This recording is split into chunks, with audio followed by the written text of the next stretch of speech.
On s'occupe de votre culture financière et de votre culture immobilière. Pour finir la semaine, nous allons parler d'immobilier d'activité avec John Balté. Bonjour John. Bonjour. Vous êtes directeur marketing du groupe GSE. Vous êtes en duo ce matin avec Alexandre André, président d'Alto REIM. Bonjour Alexandre. On parle de locaux d'activité. Bon, alors peut-être que vous pensiez qu'on allait parler de locaux et d'immobilier grand public, mais on va peut-être vous convaincre que c'est intéressant de s'intéresser aux locaux d'activité parce que peut-être qu'on n'en parle pas assez. Alors, petit exercice de définition, peut-être Alexandre, avec vous pour démarrer. C'est quoi un local d'activité du point de vue de l'investisseur particulier qui nous écoute ? Alors, un local d'activité, ça appartient à la classe d'actifs immobiliers logistiques au sens large du terme.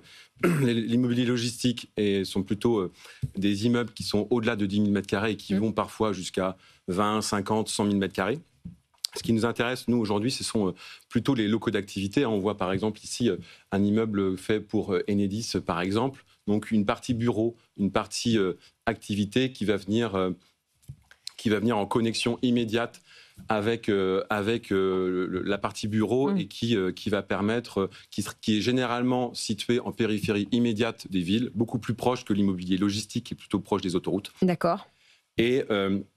Et donc, ce sont des locaux qui sont généralement bâtis sur des terrains de 5 000 m² et qui font jusqu'à 1 000, 5 000, jusqu'à 1 000 à 10 000 m² au grand maximum, mais en périphérie immédiate des villes, à l'opposé de la logistique qui sera plutôt à 30 ou 40, 50 km de la ville. John, vous, chez GSE, vous construisez des locaux comme ça. Quelle est la différence d'usage entre être à proximité ou être éloigné ? Qu'est-ce que ça veut dire du point de vue du constructeur ? D'un point de vue constructeur, en fait, ce qui est intéressant sur ces actifs, c'est qu'en fait, on va se retrouver avec des besoins plus variés, avec des bailleurs multi-bailleurs, en fait. Et on va se retrouver aussi avec des différents types de contraintes par rapport à la dépollution, puisqu'en fait, on est proximité de villes. Voilà. Donc, en fait, c'est en fait assez intéressant puisque c'est plusieurs typologies d'utilisateurs également. Décrivez-nous ce qu'on fait dans les locaux d'activité. On stocke. Alors, on va trouver, c'est ça qui est intéressant, c'est qu'on va trouver en fait des artisans, des PME, des TPE. Ça va être tout type d'activités. Ça va être des grandes sociétés, mais aussi des PME et des TPE. Donc, on va trouver vraiment une diversité. Généralement, on trouve 20% de bureaux et puis après 80% de stockage ou de lieux d'industrie. Enfin, de stockage, mais en fait. ouais, donc de production aussi. On peut fabriquer des choses, on peut aussi montrer des choses. J'imagine qu'il y a pas mal de showrooms dans ces locaux d'activité, ouais. Showroom, une partie bureau, beaucoup de showrooms généralement pour les activités de commerce de gros. Ouais. Voilà, c'est parfois aussi du laboratoire. Donc généralement, effectivement, une partie plutôt industrielle, du stockage, du stockage pour la messagerie du dernier kilomètre. On voit souvent justement les hubs volumineux en logistique qui viennent livrer les hubs du dernier kilomètre et qui, eux, vont délivrer les livraisons chez les particuliers ou les entreprises. Bon, on parle business dans cette émission, on parle investissement, on va réfléchir à comment on investit plus ou moins directement dans ces locaux d'activité. Mais d'abord, un petit point santé sur ce secteur. L'immobilier, c'est varié, il y a plein de sous-segments, enfin il y a plein de segments. L'immobilier logistique et en particulier ce segment des locaux d'activité, comment ça va ? Ça va plutôt bien puisque si on prend les chiffres de l'immobilier logistique, en 2024, ils ont adressé plus de 5 milliards d'euros d'investissement. Et la partie, et donc ça correspond à 40% des flux d'investissement vers ce segment. Principalement tournés vers le logistique, les immeubles plus volumineux, parce qu'il y a le retour des investisseurs internationaux sur ce segment. Pour la partie qui nous intéresse, plutôt locaux d'activité, c'est 30% de ce marché, donc déjà 1,3 milliard, avec une progression toujours continue, assez stable en 23-24, et une progression déjà sur le T1 25 à plus de 5%, proche de 800 millions d'euros d'investissement sur ce segment. Même question, mais du coup, de votre point de vue de constructeur, John, qu'est-ce qui dynamise ce marché ? On pense beaucoup au e-commerce. Est-ce que c'est un biais de perception ? C'est fait une partie, mais en fait, c'est assez divers. Et en fait, ce qui est intéressant, c'est que c'est aussi très intéressant pour les élus locaux et les collectivités qui cherchent en fait vraiment à créer de l'emploi. Les maires constructeurs.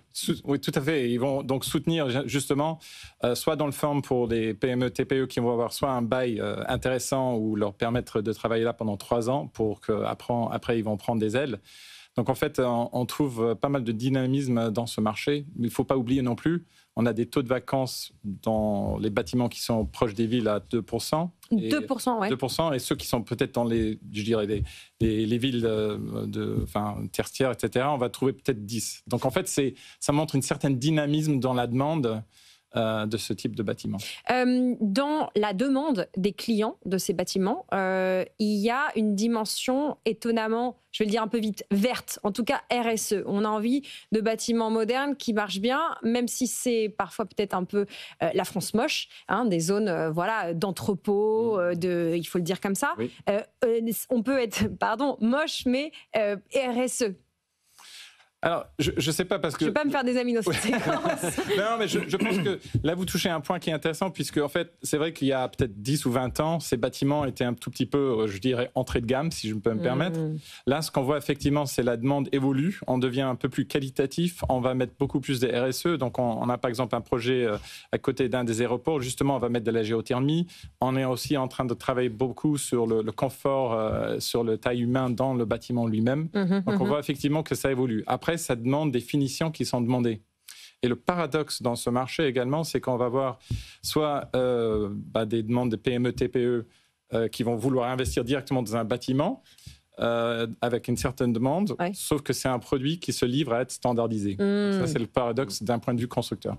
Comment on met un peu d'eau dans ce que je viens de dire, Alexandre André? On voit le bâtiment qui est derrière nous. Décrivez-le pour ceux qui nous écoutent à la radio. C'est un local d'activité dont l'utilisateur est Enedis, qui est basé à Caen et qui est certifié B-Post. Donc, globalement, on voit qu'il y a des considérations environnementales qui sont importantes pour les utilisateurs. Concrètement, il y a des panneaux solaires. Voilà, il y a des panneaux solaires, il y a des ombrières, il y a aussi une isolation renforcée, il y a une structure en bois pour l'empreinte carbone.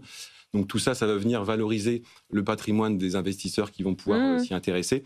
Et par contre, la contrepartie, c'est qu'il y a un coût. Aujourd'hui, ce coût, autant les grands utilisateurs peuvent y faire face, autant l'artisan, la PME...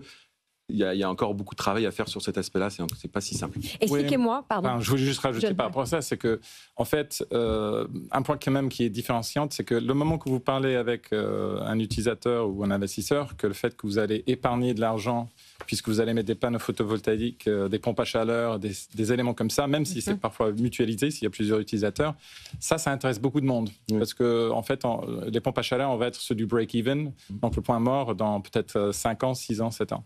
Voilà. On a parlé de locaux, d'activité. On pense à l'industrie, aux artisans, on l'a dit.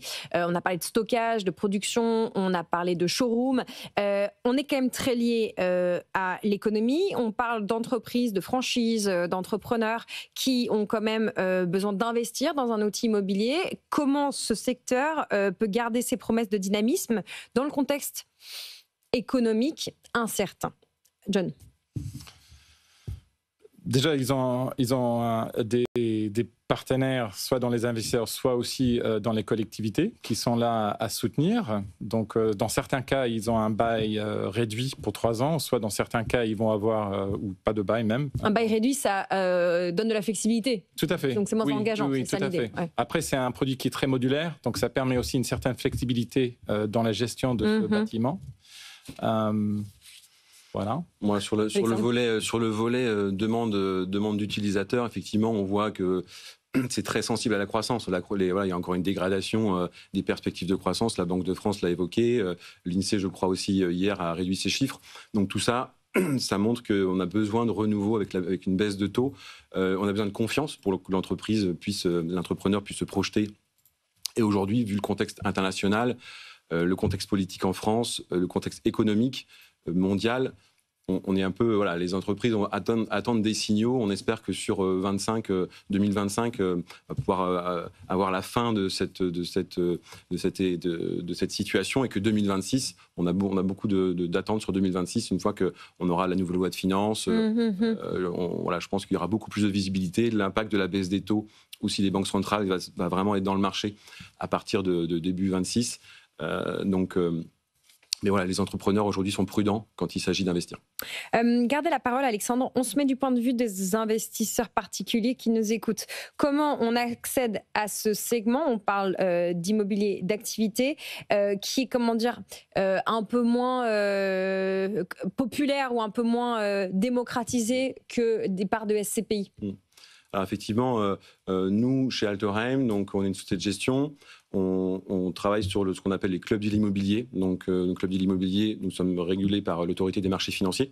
Et donc, on adresse nos investisseurs à partir de 100 000 euros. Et nous créons des fonds entre 15 et 20 millions d'euros et qui sont distribués chez des CGP, dans les banques privées. Dans ces fonds, on retrouve ce type d'immeubles avec des preneurs grands comptes. Voilà, on parle d'Enedis, La Poste, voilà, qui sont solides financièrement. Ils s'engagent sur des baux qui sont longs, des immeubles qui sont neufs, qui sont vertueux aussi d'un point de vue environnemental. Et on a un rendement qui est pérenne sur une durée de vie de fonds à 10 ans. On va finir avec une question ressources, j'allais dire.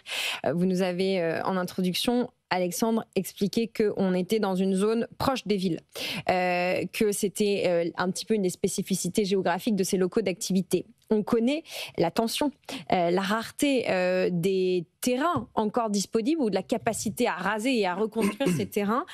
Justement, c'est une ressource de plus en plus rare. John, alors comment on peut imaginer l'évolution de ce segment immobilier dans un futur où voilà, les zones constructibles ou aménageables se raréfient, quoi? Alors, justement, il y a plusieurs solutions qui arrivent. Donc, nous, on commence à faire des bâtiments multiniveaux. Donc, ça permet de optimiser le foncier. Là, on était sur des bâtiments d'1 ou 2 étages. Là, maintenant, ou soit on va faire, par exemple, il y a un bâtiment qu'on a fait à côté de l'aéroport de Paris, qui, en fait, c'est 2 étages, mais on a fait des mezzanines. Donc, c'est 19 cellules.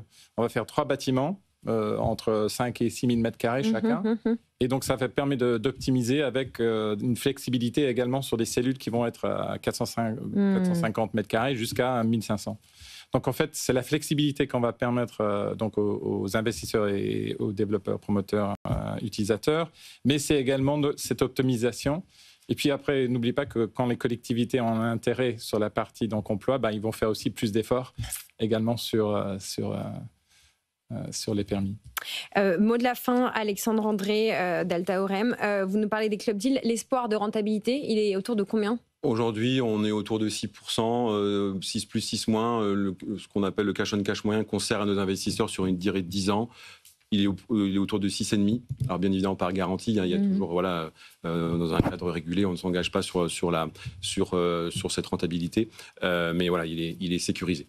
Il est autour de 6%. Et la fiscalité qui s'applique quand on est dans un club deal, rappelez-nous un peu de pédagogie. La fiscalité, ça va dépendre de la façon dont va investir l'associé. Soit il vient à l'impôt sur le revenu, ou soit il vient à l'impôt sur les sociétés. L'impôt sur le revenu, c'est classique comme qu'on achète un appartement, un studio. Et l'impôt sur les sociétés, c'est via généralement une holding. Donc, ce sont des investisseurs qui sont généralement chefs d'entreprise. Ils créent leur holding. On est à l'impôt sur les sociétés et on va pouvoir, par ce biais, amortir comptablement le bien, ce qui fait que la fiscalité va être optimisée dans ce cadre-là. Merci beaucoup Alexandre André, président d'Altorheim, en duo avec John Balté, directeur marketing du groupe GSE.